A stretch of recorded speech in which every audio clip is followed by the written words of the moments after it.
name is Tolashi Dayoba. I'm one of the organizers of this program. One of the main reasons we've organized this program tonight is for us to learn and to understand what is happening in our environment. So that is why we have invited so many of our professionals, and they are coming here tonight to educate us about different issues in the community. So I don't want to talk too much because of time, but before we begin to invite our professionals to start saying one thing or the other, and at the end of the section there will be question and answer section as well. So I would like to also introduce to us the new chairman of Nigerian Society, Teesside University, and that is the person of Mr. Tony. Mr. Tony, please, can you please come forward and say one or two things just for 2 minutes. Good evening, everybody. Thank you, Mr. Tolashi, for the opportunity to speak with these great people.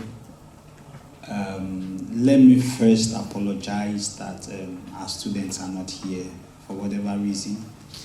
It is totally unacceptable. Having gone through, a lot trying to put up this kind of event, I personally am disappointed that they are not here. So I'm sorry for that. My name is Tony Zobashi. I'm from Nigeria.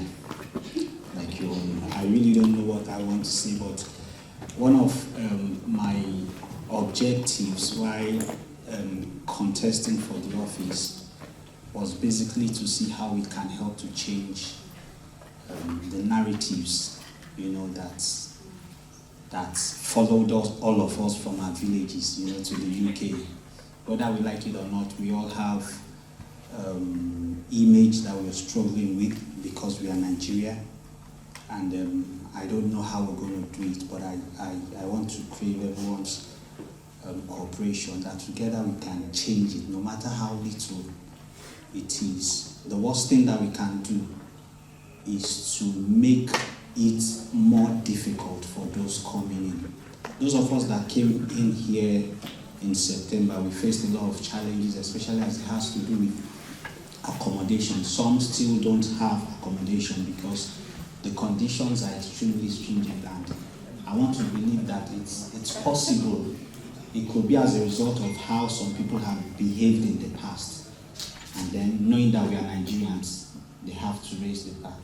So I want to charge all of us, as we're living, as we're behaving, let's have it in mind that we want to make Middlesbrough easier for those who will be coming after us. Thank you very much. Thank you very much. Please, a round of applause for him. A round of applause for him, please.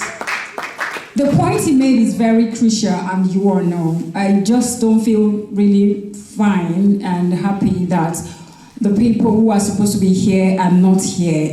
I'm just dropping it in the group now to tell people that, not that later now you say, Nigerians don't help Nigerians, but you're just back there complaining, but the simple invitation they gave you to come and meet people, talk with Nigerians, you are not taking the advantage.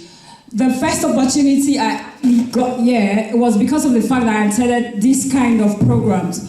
So I don't understand why people will go out of their way, their time schedule. Some people are business people, they are here today, not because they don't have anything they want to do, but they're just here just to fulfill that mission of, I want to help my people.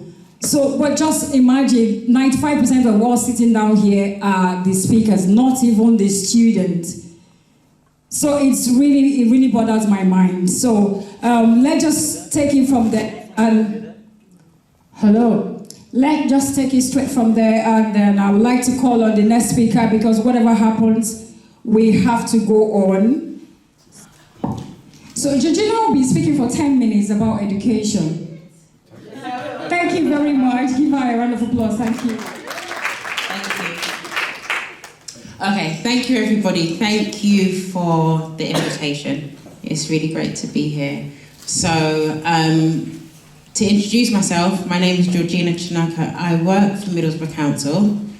I am a teacher by profession, but for the past 5 years I have worked for the council as the Ethnic Minority Achievement Manager. So basically, what I do is I work with schools to improve their provision and curriculum for ethnic minority students within schools.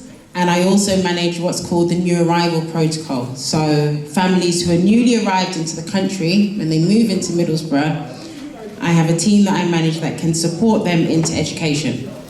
So I tend to see a lot of barriers for when families first move into the area. And typically there are 3 things, most of the time anyway. It's school places, it is understanding the key transition points in education and how to best navigate those, and then thirdly, safeguarding and the different expectations that are within the UK. Now I can't really talk around safeguarding, I'm not a social worker, but I can talk around the education bit. So one of the main challenges, particularly our international student families have been facing, is school places in the areas that they want. Now, as I said, I will leave my contact details with the team so that they can share those. But if you are newly arrived, you have any concerns around school places, or you know families who are moving to Middlesbrough from overseas, please get in touch with us because we can help coordinate that, even if it's simple things about not getting residents in TS1 because there are no school places whatsoever there. So if you come and you move in and you don't know that and you acquire a house there, pay your deposit, your first month rent up front, and then you go to put your children in school and they're saying to you, oh no, you either have to walk them 2 miles or you've got an 8 to 12 week wait to do an appeal and all of that. It's not easy, it's a lot of pressure. So I was hoping that today there would have been more students here. It doesn't matter. If those of you that are here, if you do know people who are in that situation or who are moving here with families, please, please, please tell them to contact us, because just having that contextual information just helps. It really just helps alleviate some of that stress when you're coming and moving with families. Again, I would recommend you contacting myself or my team if you want to talk through key transition points in education. One of the things that our families find quite hard is knowing when decisions are made in schools about your children's education. So I've had conversations with parents who their children are in year 11, that's the final year of high school. They're about to sit their GCSEs and it hasn't fully been explained to them that the exams their children have been entered for are capped at a certain grade, so they can't get any higher than a 5 or something because they've been entered for foundation papers, and parents didn't know that. Parents didn't understand that that decision was made 2 years prior due to how their children were performing in the classroom.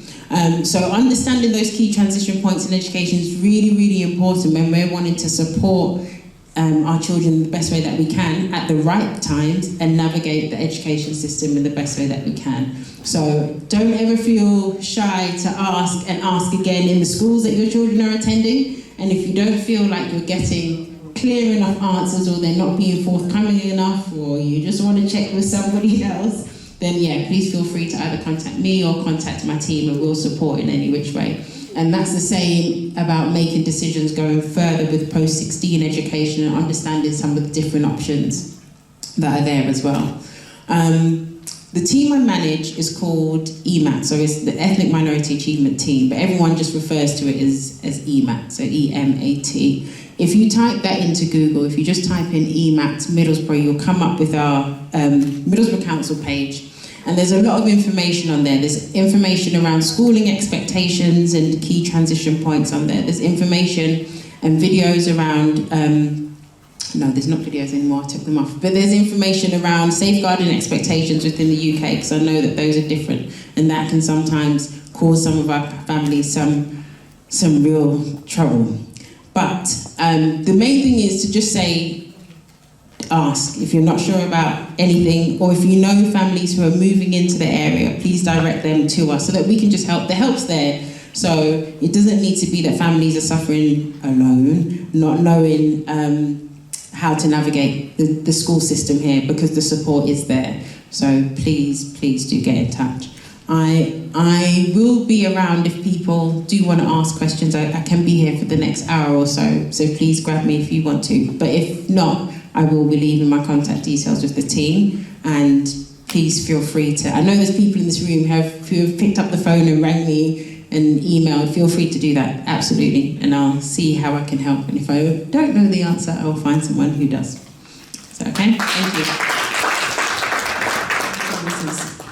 I know that a lot of us are very scared to call the ambulance. It's not only when you are in care home that you call ambulance, so you say you need ambulance, so anything can happen. So give it up for Miss Love Scott. Thank you. I love a good presentation. Ola said, where's Ola? Ola said, I love it. I love a good presentation, so I always have a presentation with me.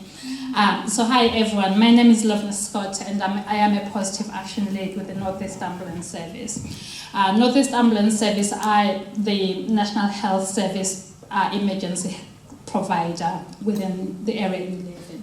So we cover anywhere from the Scottish borders, Cumbrian borders, and the border with Yorkshire, and that includes Middlesbrough. So my work really falls in what we call the Equality, Diversity and Inclusion team, and it's part of our commitment as an organization to ensure that our services are tailored to everybody. You know, whether you're black, white, Chinese, you speak different languages, we want to make sure that if anybody needed us in that time of emergency, we are able to cater for you the way you want to be.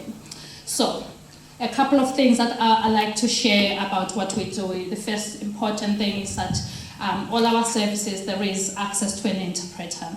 And people always say to me, but I speak good English. You do, yeah? We all do. However, in a time of emergency, sometimes things can easily get lost in translation. And symptoms, illnesses, medical terms, we use really different. I mean, I know in Nigeria you've got hundreds of different languages, so you would describe things differently. And we are the same where I come from. I'm originally from Zimbabwe. So the way you describe illness and symptoms is different. Did you just cut me off? I know I talk rubbish, but please. No, that's not what I'm doing. Hello. Oh, there we go. Thank you. So this is something that I am really, really particular about. And yes, you can get your home dialects on interpreters, so you can request those. What we find generally is people try to navigate those medical assessments in English, and sometimes we end up with a misunderstanding. So I always give this example. In my language, we don't have a direct word for unconscious. The nearest word we have is asleep. If I ring 999 and say my baby is asleep, they will think, what do you want us to do? Wake the baby up. You know? But if the baby is unconscious and I'm telling them the baby is asleep, those are two different things. So language is really, really important when you are asking for help. So don't ever feel that it undermines you when we are asking you if you need an interpreter. And don't ever shy away from asking for an interpreter. So as soon as we answer the phone, it's important that you say Yoruba interpreter, and we'll get an interpreter on the phone for you. That's really, really important. Wow. Is it me? I think it's you. Yeah. Yeah. Okay. And the next thing is that all our services are free to access. Again, that's something that's really important. People arrive here. I know where I come from. If you ring for an ambulance at the end of the month, the council will bill you for it. We don't do that here. So you can ring 999 or 111 and it's completely free of charge. We will come and take you to hospital. We will bring you back.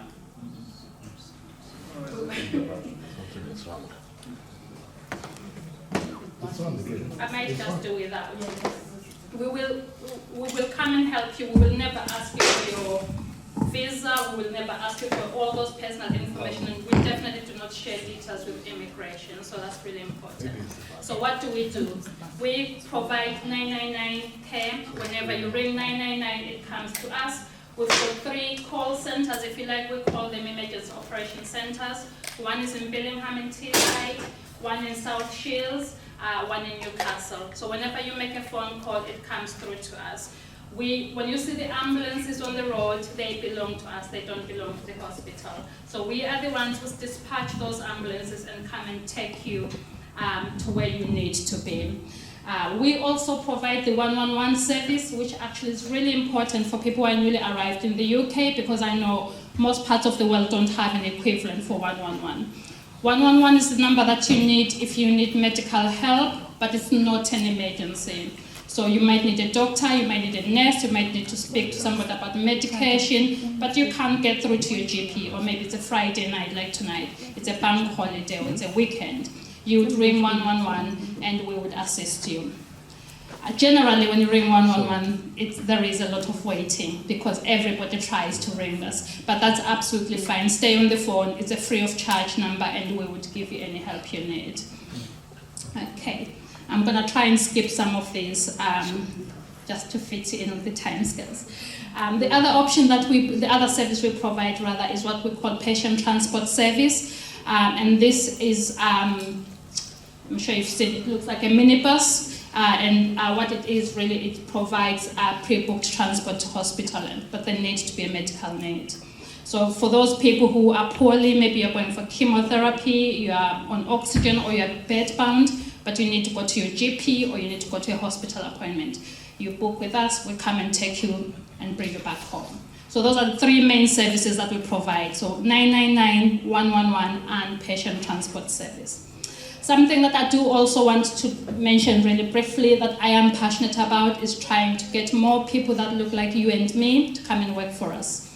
And that's something that's really, really been, I've been heavily involved in the last 18 months. We run recruitment workshops every second Wednesday of every month. So it's the second Wednesday at 5:30, they are online. And I will say we have had quite a lot of Nigerian students register for those and they do not attend.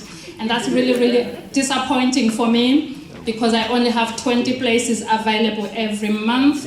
And if I give 15 of those to some of you guys, and then on the day you do not turn up, you're just not doing anybody else a favor because next month I might not take any more of those. But that's something that we are passionate about. We get somebody from our recruitment team and they come and talk to you about where do you apply for NHS jobs? How do you complete the application? How can you make your application more successful? How do you prepare for the interview? How do you check whether your qualifications from back home can be suitable for the role you're applying for? And if you don't get the job, how do you ask for feedback and what do you do next? And because of this work, we've seen an increase in applications from ethnic minorities within our trust. We've also seen an increase in people getting jobs. So we've had a really big jump in the last 18 months. So we're not just doing it just to tick boxes. We are doing it, and there are real people that look like you and me who are getting these jobs. They are for everybody. So it's important that you participate if you're interested in working for us. And people always ask me, what jobs can I do? I'm not a healthcare professional. You don't need to be. I'm not clinically trained. I know I wear green, but please do not collapse on me because I can't save your life. I can do CPR, I can do that, but it just ends there basically. But we do have all jobs, if you can think of any normal organization. Of course, we've got the call handlers who answer the 999 and 111. Those are the entry jobs. We've got ambulance car drivers. But think about it, those ambulances need fixing. So we need mechanics, we need tire fitters, we need cleaners, we need finance people. So whatever skill you have, you will most likely find a job with us. And for those who are not yet ready to look for paid employment, we recruit volunteers. I call them community ambassadors. And volunteers work under me. I look after them. You get a full day's training. You get a uniform. They've got a different color top, and you get an ID badge. So why would you volunteer? It helps you improve your skills, and it's something to add on your CV. Now we are finding most of our volunteers are applying for jobs and they're putting us down as their references. When you're newly arrived in the UK, you will have no reference here. So it's actually quite good to have somebody from an NHS organization who can vouch for you. So that's about the volunteers, and that's a picture of some of our volunteers helping us out at some events, and they've really been absolutely fantastic, a really wonderful team.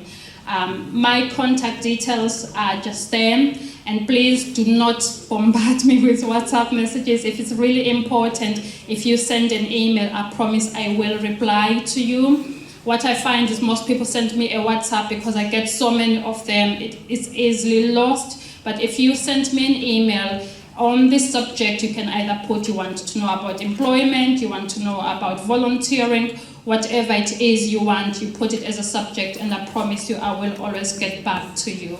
I am going to hang around for the next half an hour, maybe to an hour. I live a little bit further away, so I need to get home for the kids. But if anybody wants to come and have a chat with me and ask questions, please feel free. Thank you.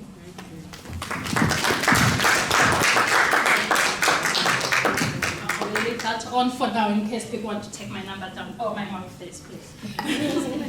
Thank you very much, Ms. Coates. Thank you. That was a very interesting presentation. Good evening, everyone. It's nice to see all the faces. I will talk briefly on safeguarding children. I'm a qualified social worker. I qualified about, I think that was 98. I'm also a qualified solicitor. So I practice as a local social worker with Middlesbrough Council, like consultancy role. I also do independent social work report for different courts.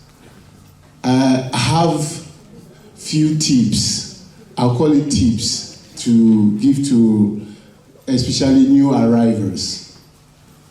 In the last couple of weeks, I've been doing some work with Middlesbrough Council, and most of the referrals that are coming are Nigerian children. And there are little things that we will correct. Things like my daddy pulled my ears, they asked me to kneel down, they asked me to raise up my hands, my mom threw his slippers at me. You know, as basic as they might look, they are child protection. Supervision, leaving children at home, going to a shift, going to work, 2-, 3-year-old children, 6-year-old being left at home overnight. These are serious situations. We have heard about the case that happened in Nigeria where a child fell into the pool. It's lack of supervision. That is what the government is so worried about. So I'm just going to encourage the new arrivals that in this country, child protection is everybody's business. If you see any child that is not being supervised, that the parents are not looking after properly, you need to report it. Reporting it does not make you wicked. And I think we need to get this bit very clear. What you're trying to do is you're protecting that particular child so that you can prevent death. So in our own community, what is very common in our community is physical chastisement, lack of supervision, and neglect. And the kind of neglect we have is the kind of neglect of not going to GP appointments with your children, not registering your children with the health visitors. If you come into the country from 0 to 4 years old, you must have a health visitor. So if you have a baby, if you're a student and you have a baby, if you go to the GP, make sure that they give you an allocated health visitor. So before they start the reception class, the health visitor will be taking care of them. So as soon as they start primary school at age 4, they have a school nurse. So all these people are making sure that the children are well looked after and safe. So the first thing you need to do, if you're newly arrival in the UK, make sure your children have the right school uniforms. Make sure they are always clean, put them in the washer, make sure it's clean, the shoes that doesn't have holes. These are the things the teachers are writing down every day. You might not know. They'll say, James came to school 2 weeks ago, the shoe has holes, the trouser has holes. They won't tell you. which we are trying to educate some of the teachers now that they should be addressing it with the parents rather than phoning social services. So it makes life easy. If you have problems with children that are not really safeguarded, if it's just, we call it drip neglect, you need to just address with them. Maybe they are coming to school late, you're always late picking up your children. They have record for everything every day. When little Johnny turns up late, they will ask, why did he turn up? Say, mommy was still sleeping. Daddy came back from night shift. We had no breakfast. They put everything down. A chronology is being arranged. Just like if you go to GP practice too, they have everything. And when things do happen, if there's an allegation being made, we have what they call a strategy meeting, which is a multi-agency meeting, where the police will be there, social workers will be there, the teachers will be there, the nurse will be there. Everybody will put the information together. 12 missed health appointment. 3 domestic incidents in your address. 5 call up social workers. By the time they put all this together, we're really concerned. Then become section 47. But no incident with the police. Children are smartly dressed, always have breakfast. But they've had a couple of issues, mommy throw slippers at me. It can't be safeguarded there. So they will just support them on that children in need or any help. So please, if you come into the country, don't hit your children. Be careful of your language. I will beat you. It's a very dangerous word. If you don't live there, I will beat you. Because the children will always go to school and say, my mommy said she will beat me. That is serious. Because you've not done it, but emotionally you are abusing those children. That is what the law states. And till recently, smacking was not an offense, but smacking is not an offense, now common assault. So if you hit your children, if you're a GP, you're a doctor, you're a nurse, you're a healthcare worker, you can lose your practicing license, just like that. Because they say if you assault your own child, what do you want to tell your patient? How do you want to treat the patient? So, especially most of us that work in the healthcare sector, be very careful of your DBS, so that in case, while pulling your child, it won't become common assault and you won't be able to work. So if we're very careful with supervision, making sure if you want to go anywhere, find an appropriate adult to look after your children, pay some of them, like the young people that just finished college, some of them are looking for work, their mom and dad say, can you please come and stay with these children while we quickly go to work. Once they are 17, 18, what age can you leave children at home? And I think that is very important. There is no specific law to state that this is a particular age you leave children at home. But in social services, we believe that the children awareness, you can't leave any child less than 13, 14 at home. You can't leave them at home. There's a little bit of leeway if the children is within their own surroundings. Children must not be left at home overnight. They must become an adult. You can't leave 15, you can't leave 16-year-old. You can't say they are grown enough, then you leave them overnight. You can't. If you try it, you are putting them at risk. What about if there's fire? So I think those are the little tips. I don't want to bore you with all the sections about court process, about things that could happen. But if you do some basic things, like making sure your child, your children are well kept, clean shoe, the shoe has holes, change it. And there are provisions like Ms. Chiranka was saying, there are services that provide you with school uniforms. If you're struggling to buy school uniform, there are people that will give you money for school uniform. They will give you school shoes, school uniform. There's a budget for it. Okay? What else again to our people always? Physical abuse is a serious problem. I just had a case where a dad is a student and the mom is a dependent, and they had 3 children. And they left 3-year-old, 5-year-old, and 7-year-old at home. They both go to the same work. They both care workers. And they left the children at home for 14 hours. 14 hours. They left 7:30 to start a shift by 8. And they came back after 8. You know what happened? The children came out from the house. They went to the main road. They knocked the next door neighbor. They were knocking the door and said, can we come in? They would say, who are you? She allowed them in first of all. And say, what's the problem? Say, mom and dad has gone to work. Little children, I just came from Nigeria. And she rang the police. And that's the right thing to do. She doesn't know them before. If she keeps them in, if anything happens, the law is going to arrest her also. So she phoned the police. So by the time the police arrived, mom and dad were not back, so they put them into police protection. Police protection means social workers can't take your children except they've gone to court. It's the police that has what they call the police powers to remove children under police protection. If a social worker wants to remove, let's say for example, if I come to a property and I notice that the children are at risk, what I need to do is I need to phone the police. So the police will use their power to remove those children. And then we can take it to court and say these parents don't understand how to take care of children. These children need to be protected, and the judge will have a look and the judge will say, okay, yes or no.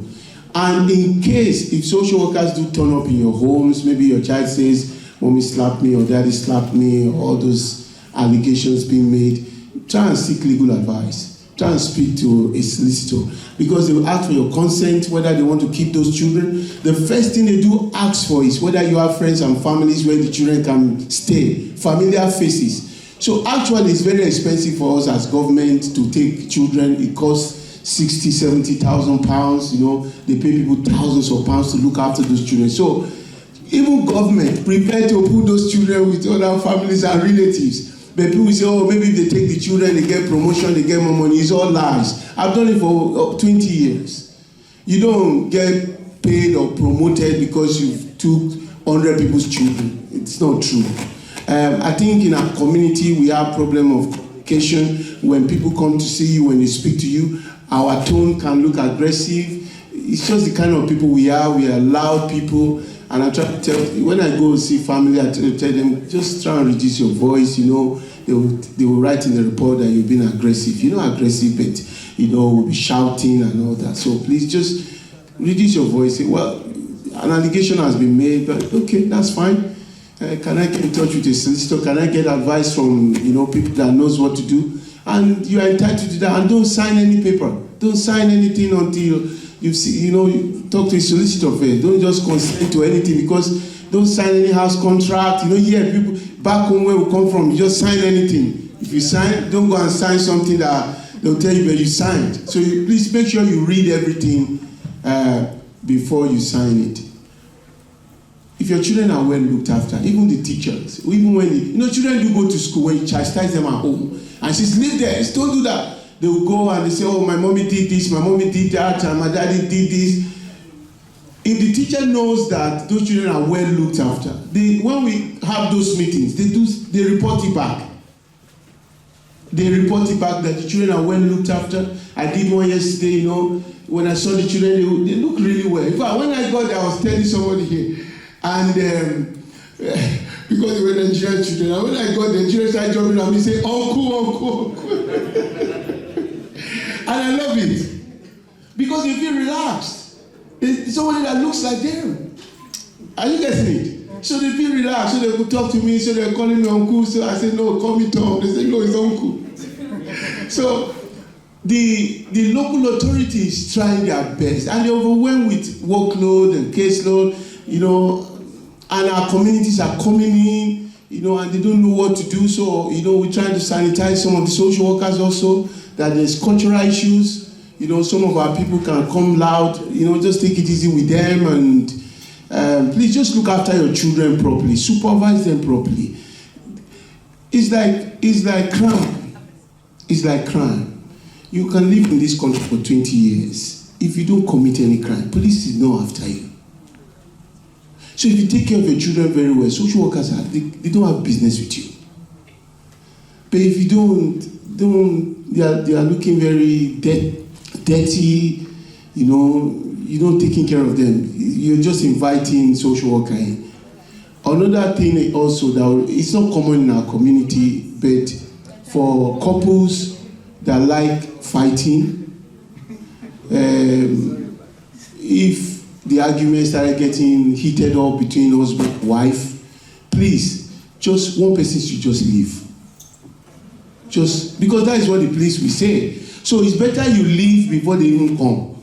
So it will not be on your record that every day you are having police in your house, and because it will count against you. When you're looking for a job and they print out your police stuff, it's all filled with please come to your house every day. It doesn't look nice. It spoils your chances of the job. You need to explain. There are jobs you want to do. You need to explain every police call out to your property. Why did you have police on this day? Why did you have police on that day? It shows the kind of family you are, that you're very dysfunctional. But, it could be financial issue, it could be anything that raises people's emotion. But wife, just take your car key, just go and stay with your friend 2-3 days. The man might calm down or might be the man. Just separate, because once you've separated, then everything will calm down. It's only two people that fight. If one person is fighting, then there's a problem. So those are the strategy we use as professionals to say, and they say, oh, they are splitting family. Because once two people are together and they don't want to stay together, everyone will become very hot. The children will be affected emotionally. They will go to school. They will tell the teacher, mom and dad is always fighting. Then the children has to be protected. That becomes safeguarding issues. So please, domestic incidents, argument, it's another issue also. People are stressed when they come back from work. You have a lot of stress at work, as a doctor, as a nurse, as a carer. You've been on 12-hour shift. You're coming back. Your African husband is asking you to cook. Then you are shouting. Then the children will be crying. They will go to school. They will go and tell them. When your children get to school every Monday, when they are still in primary school, they give them a book to take home. What you people did over the weekend. When they come back, everybody will read it. The teacher, those that refuse to fill their own book, the teacher will ask them, what did you do? So if you are the type that from Friday to Monday, no activities, you don't take your children anywhere, you don't do anything with them, your children will report you to the teacher. The teacher will write it down. So they will write it down. So the day something will happen, they will put and it's not to catch you, but it's just to have a kind of knowledge about your family functions. Then people start getting angry. So you mean you wrote all these 8 times you came late to school? You people are very wicked. You people are witch. You start using all those languages. They don't need it. Because they are trying to protect your children. You can't see it, but they can see it. So please, safeguarding is everybody's business. If you know your neighbor that is leaving their children at home, going to shift, tell them first of all. If you tell them they've not changed, please report them. If you don't report them, if there's fire in that property, even yourself, you regret it. If they take hot water, we've seen children that turns A and E and all that, and they have to call social workers and all that, and they pour hot drink on themselves, they pull things from, because lack of supervision. Children that are younger needs to be supervised always. And we know what's in the news with the boy that happened in Nigeria. It's not a witch. It's just lack of supervision. Somebody was just careless. Even if witch want to come, if they stay with the boy will not jump into the pool. So these are the places that Africans, we need to change our orientation about supervision of our children. And also, I'll finish with this. If your child by mistakenly had an accident, or maybe they are playing on their bike, or something happened at home, please don't hide it. It is better you quickly take it to the hospital. The doctors, when you get to an university, they will ask you questions. How did this thing happen? They will call pediatricians, they will call the child protection nurse. How did this hot water, how did this happen? It is better because you have sought medical attention. So then later they will come to the issue of where were you. But if you don't take if you just decide to hide it, if they get to know that your child fell from somewhere, it had hot water, or something happened and you didn't report it, then you'll be in soup. So you see that it's a system that is really good. It can look as if the system is harsh, but if you know what to do, it's like crime. And I'll come to that. There's influx of Nigerians in Middlesbrough now. And I can bet you the police are ready. No, I'm telling you, we've had meetings. And it's not a negative meeting. It's just because they know that people are scared when they see new people influx into their community. And you have to be careful. So you have to be careful in terms of the kind of things you are doing. Don't get yourself involved with crimes and, things that could put you in trouble, all those type of things, going to nightclub, fighting, all those stuff. I was telling our Papa and Dr. Shogo about an incident that happened in Durham, where, you know, the girls here, they easily make allegation of sexual assault. Easily. They will lure you, they will say they like you. Before you know what is happening, you go home with them, they tell you this is rape. Before you know it, they arrested the boy. Before you know it, the boy landed in prison. Jury said he's convicted. Before you know it, the boy said, well, I didn't do it. She was the one that encouraged me. Before you know it, the boy was depressed, he committed suicide in prison. Student that came here to study. So all this, I'm smart, nightclub, all this problem here and there, you can avoid it. Because the way they think is different from the way we think. So I will just use that to encourage you guys, because there's a lot coming in to say, oh, this storm, your people are coming into this. Yeah, they are coming because they want to better their life. But thank you, sir, for inviting us to come and tell people about these things, because they are waiting for opportunities to just say, well, if you do it, if you do the crime, you do the time. So please tell your friends that they should stay away from problems, night crawling, night time, messing with wrong people. And I'm sure if we do that, we'll be fine. Thank you very much. The next speaker is Mrs. Shade Shangowawa. She's going to be talking about cultural awareness and training. Please, a round of applause for her, please. She's our mommy in this community, just in case you don't know. Whether you're Nigerian or any part of African person you are, this is our mommy, oh, please, oh, mommy G.O. A round of applause for her, please. Good evening. I was just trying to put some points down because I thought we were going to have a panel. Have a kind of a panel discussion. However, I just have a few things. I'm a cultural awareness trainer. And that's what I've done for so many years, amongst other things that I do. But that's the one thing that I'm extremely passionate about, simply because, what's that word? You pastors in the house. My people suffer because of lack of knowledge. And there's quite a lot of that I see as, I'm just going to address us as Nigerians or Africans, let me put it that way. But a lot of things we do is because we're in a totally different culture, and when you move to another culture, you do what you know.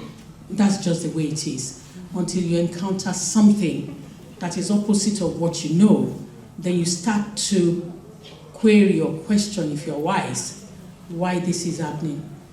For those who are wise, they quickly adjust. For those who are not, they keep going on doing the wrong things and they get in trouble. I remember I'll share something that I said to another group that I trained. And I said, when I came to this country, I'd walk back home, you come here, and you start from the beginning, like most people who come here. That's what I did. However, I quickly realized there was no way I was going to start my position as a manager. This is way back in 1991, 92. But that I needed to understand the system that I was living in. And because of that, I took a position as a trainee manager at Burger King, just to learn how the system works. I schooled in America, so I can be a bit in your face. But quickly realized that you can't do that here.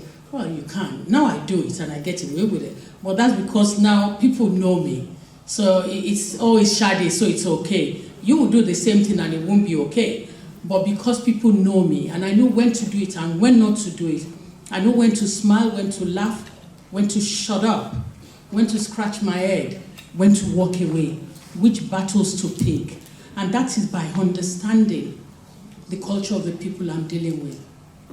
I joked recently at a training, I did some stuff with the place, and I said, even before anybody asks me, when I'm training, I'll say, hello, just to clear the air. I'm not aggressive, I'm very assertive. I might be borderline aggressive, but I'm assertive. Everybody will laugh. Because sometimes I do realize that they're already looking at me and the stereotype of the black woman is what they're saying. But that is also understanding how people here think. So for the sake of this, sorry, you will have to pardon me because I just put this down just now. Just 3 key short areas that I would like to mention. Understanding this culture is your responsibility. It's not mine. It's not his. First and foremost is your responsibility, and you need to understand it to be able to navigate it effectively. But what we get wrong is not taking the time to learn it or understand it. I don't want to talk about integration. I have my query about integration. But to negotiate it, you need to understand it. It starts from your neighbor. Because your neighbor is nice to you does not mean you are paddies. It's just the realities of it. Your neighbor might see you tomorrow and not say hello, but it doesn't mean they don't like you either. But it happens here. Once you get it, you won't get too upset. Because you know, I know, it's not going to say, yeah, it doesn't really matter. In our culture, that would just be rudeness. Why wouldn't you do that? But here it's not. Actually, I do believe it should be rudeness, really. But somehow it's acceptable as a behavior. Once you understand that, you learn to understand other things, like not being invited to tea or not being invited to come in and have something to eat, and you've been neighbors for donkey years. It doesn't mean you're enemies, but that's just the way it is. So it is your duty to learn and question or ask questions about those things that are different from how you used to do it. And I put on my list, don't be afraid to ask. If you don't know, ask somebody who's been living here for a while. And say, I noticed this. Why did this happen? And they will explain. People are always willing to explain. Not everything is spiritual. Okay, I'm sorry, we are black people here. Not everything is spiritual. Some things are just the way it is. You just need to sort it out and get on with it. I mean, they take your child and you start saying somebody is doing you. Nobody is doing you if you leave a 3-year-old child in the house. Well, they might be doing you really, but because I wouldn't understand why you leave a 3-year-old in the house, by yourself. But understanding that there's certain things that are not spiritual and that we need to deal with things when they happen. But dealing with it, we need to speak to people who are knowledgeable. Please, when you run into certain problems as Africans here, seek other Africans who are knowledgeable and ask them for their advice. There's probably practically nothing most people will come up with that people who are in this room wouldn't have an idea of how to deal with it, even if they can't. If you talk to me, I must confess I'm quite busy, but if you talk to me, I probably will know somebody who knows somebody. I might be able to give you a phone number and say, call A. I think he'll be able to help. But by the time people present issues, it's a bit far gone because we're hiding it. Don't want anybody to know. Nobody should talk. Here, Or you die with the problem. And unfortunately, it's a totally different culture.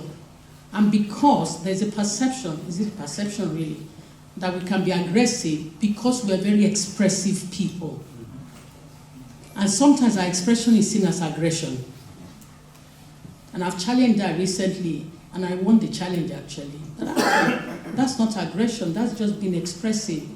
But for a British person, the first thing they see is the stereotype is aggressive. When I queried, actually, let's look at the scene again. Is that aggression or being expressive?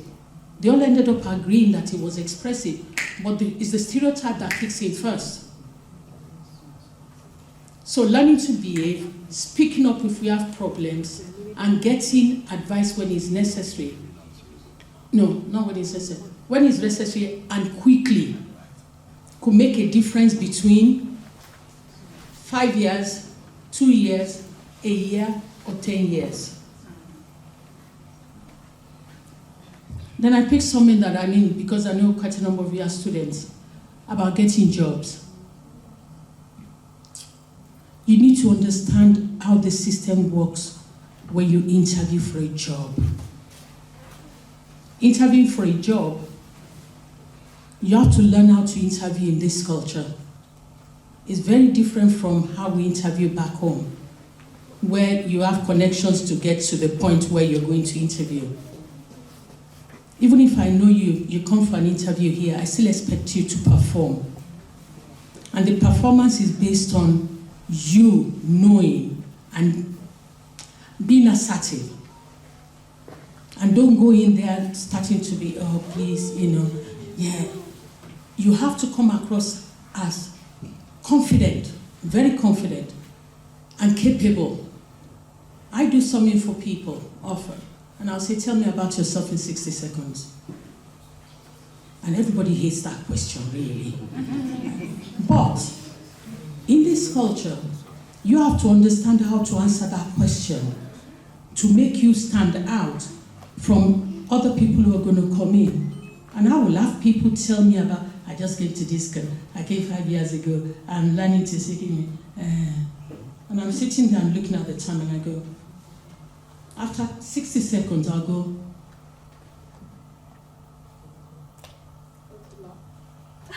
you haven't told me a single thing why you are this interview, why you want this job. And you could come in and tell me, I'm this, I have this degree, I've done this job, I can do this and that, and I'm thinking, I want this guy. So understanding how the interview process works is actually quite key. There's racism, don't get me wrong, there is. I'm not saying there isn't. But you have to give yourself a fighting chance. And to give yourself a fighting chance, you have to know how to interview. You have to know, if you go to an assessment center, what you need to do. And to do that, you can talk to the uni, but you can also talk to experienced people in the community who, they're established. They will tell you how to do it. They can coach you. They can signpost you to others so that you don't keep thinking it's racism. I'm a strong believer in, I don't care if a racist is sitting on the chair. I can convince you to see me as the only black person you like, because that's my duty at an interview, to convince you not to say the color, but give me the job. You might think, what is the truth? So for you students who will be looking for work or higher level work, management positions, you're going for interview, speak to people who've done it before, who are experienced at doing it, who can coach you, can advise you, who know people doing the same job, or familiar with the role you're going for, and then they can support you so that you get better at interviewing. And finally, and the only thing I put as final is,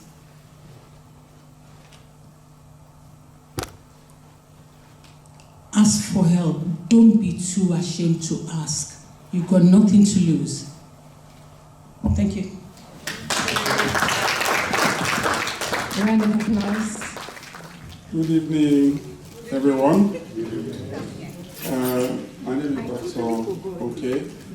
I'm a psychiatrist, and I work in the local hospital, Rosebery Park, secure unit. So, what I'm going to say is going to be very brief. The reason, one of the things I want to say is how we all perceive mental health or psychiatry as a whole from our background and what it is here. And I'm going to share my own experience as a person, my experience of mental health or psychiatric hospital generally, because growing up in Nigeria, I still have fresh in my mind, in those days, I remember one young man who was mentally unwell and walking, the street, undressed, naked basically, And I still remember one time in the village, people grabbed this man and really gave him treatment, beating, severe beating, because the belief then was that that was a cure. And I remember this man dying as a result of that. And every day, I remember it, it's still very, very fresh in my mind. And particularly, I mean, it didn't really make much difference to me in those days, but coming here to this country and seeing that actually people can get help even in that situations, and actually eventually working as a psychiatrist, every day I keep asking myself, could I have done anything to save this man's life? But that's by the way. But the key thing there is how we see mental health from our background and how we see mental health here in the UK. When I was training as a doctor, we did psychiatric posting. But I can tell you, the only sort of mental health that I experienced in my training as a doctor was of people with schizophrenia who are severely unwell, talking to themselves, being naked and being chained, seeing them chained to the beds. That was my experience of mental health as a doctor in training. When people have depression or some other psychological problems, how do we address it then? You see somebody that is depressed, withdrawn, not able to do their job, even getting to a point of almost losing weight, not eating well, to a point of even considering suicide. The family will just keep, come on, get up and go. Because it might be seen as it's a weakness, especially for men. For males, it's seen as a sort of weakness if you are not able to do certain things. But without actually realizing that actually they are struggling and they need help. So that's the sort of background for many of us. I don't know your own experience. But of course, because of that, when people talk about mental health, everybody wants to. In fact, families tend to not want to get it out of the family. It doesn't want to get it out that way out for people to know. I've also seen in this country where people struggle with their mental health. That because people are scared about accessing services, or because when people access service, sometimes we want things very quick. The way we do things in Nigeria, we want to jump the queue, and sometimes we want to go to the GP and we want your problem sorted out there and then. And as a result, some people don't get help. I remember even at Teesside University, I can't remember the exact year, but about 10 years ago or thereabouts, somebody from one of the African countries became so unwell that eventually committed suicide. And it was a very big thing for the university. So this is very, very important that we understand this background, understand what mental health is. In actual fact, when we talk about mental health, people tend to misunderstand it as well. Mental health, if you remove mental, is health, isn't it? Generally, we all know what health is. We all know that when you talk about mental health or health in general, is if you don't have a disease. Any deviation from your ability to function at home, function at work, being able to relate with other human beings, if it becomes persistent, that's mental health. That's just the simple definition. So you have a disturbance in terms of how you feel, how you think, how that to the extent where it affects your day-to-day coping. Maybe you used to cook, you used to look after your children, you used to laugh with people, but you're no longer able to involve in that interpersonal relationship or social relationship. You're no longer able to function occupationally. You're no longer able to go to church or function in your social circles. You're no longer able to study. That is mental health. So don't think that mental health is only when you're naked or hearing voices or strip off or things like that. So that's mental health. So it's very, very broadly defined. But as far as it affects you in those areas, and as far as it is persistent, because let's face it, if I fall out with my wife, I'm going to be angry, isn't it? Very upset. But then, a day or 2 days time, what happens? It goes. Okay? If I win lottery, if I am told that I win 100 million tonight, I'm going to jump over this house, isn't it? Very, very happy. Yeah? But if I somebody somebody have bipolar disorder, what happens? There is really no particular factor that makes this individual to be over the moon persistently. Okay? And when doing that, it becomes, irrational, reckless, drive, 150 miles an hour, as if somebody is drunk. The difference is that when somebody is drunk or under the influence of drugs, what happens? After a while, it goes. But when it is something that is persistent, either on the high side or on the low side, that's a mental illness. It has very serious implication as well, because when you cannot relate very well with other people in the society, what happens? If I start running around here, everybody will run away, isn't it? So this society is an orderly society as well. So one of the factors they consider is also about the peace and orderliness in the society, isn't it? There are also consideration about the safety.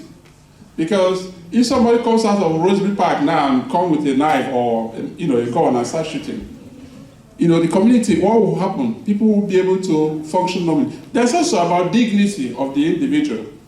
Because if you have headache or if you have appendicitis, you can tell the doctor that I have what? Appendicitis. But sometimes when you have mental health problems, you're not able to identify that you have a problem, and also you're not able to ask for help or express that to somebody else. So the society steps in as well to look after those people because they know that they can't look after themselves. So that's a broad, my summary of what mental health is. So the key message I wanted to really pick here is mental health is broadly defined. Anything that affects your feelings, your thoughts, your behavior to the point where you are not able to cope at home, you're not able to cope at work, you're not able to cope with your studies, and it is persistent, that's mental health. You need help. You need support. There are services that are out there that can help you. It all depends on the difficulties you're having. Because it can present in different ways. It can present in anxiety where, just you hear somebody opening the door, you jump. It can present as depression where, you're terribly sad, you can't sleep, you lose weight, you lose interest, you can't do things that even your friends call you to go out, you say no. So it can present in different forms. It can present as hearing voices and so on and so forth. There is help there, and the help that you need will depend, the kind of help you need depends on the problems you're having. The first thing your advice is talk to somebody you trust, somebody you know. Do not hide it. If you find that you're struggling, I have somebody, a nurse, that just about 3-4 weeks ago, got into trouble at work. She was in ophthalmology and went and put a drop on somebody's wrong eye.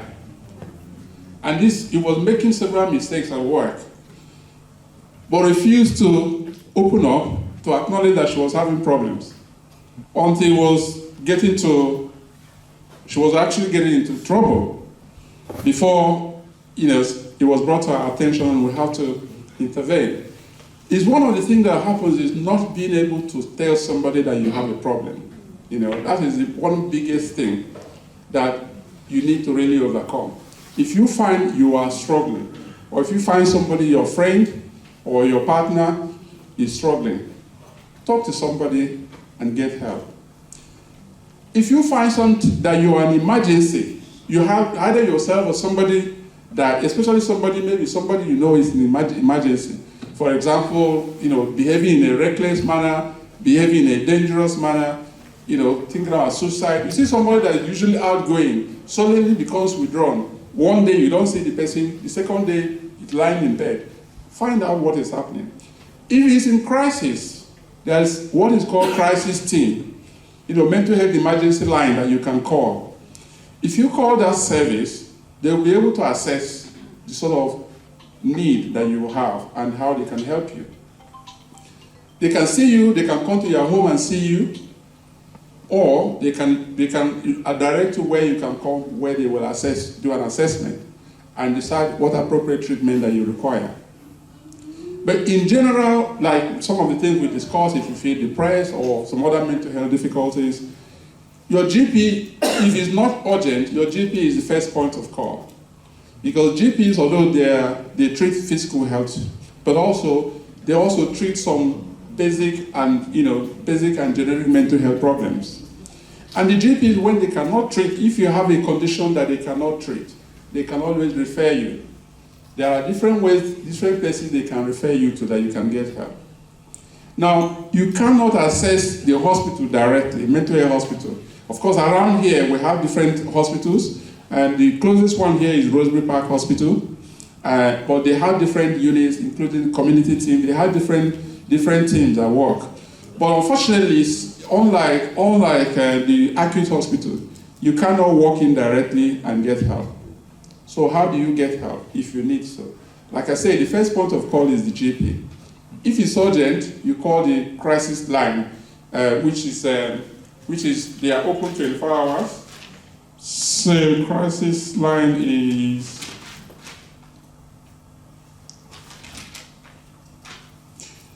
0800 0156 171. That's 0800 0516 171.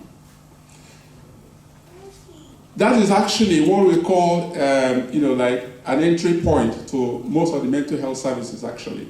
So either the GP, if it's routine, but if it's emergency, is this number, the crisis team that you need to call, and they will assess you. They will decide whether you need hospital. They are gatekeepers, so they can refer you to hospital if you need some time to stay in hospital.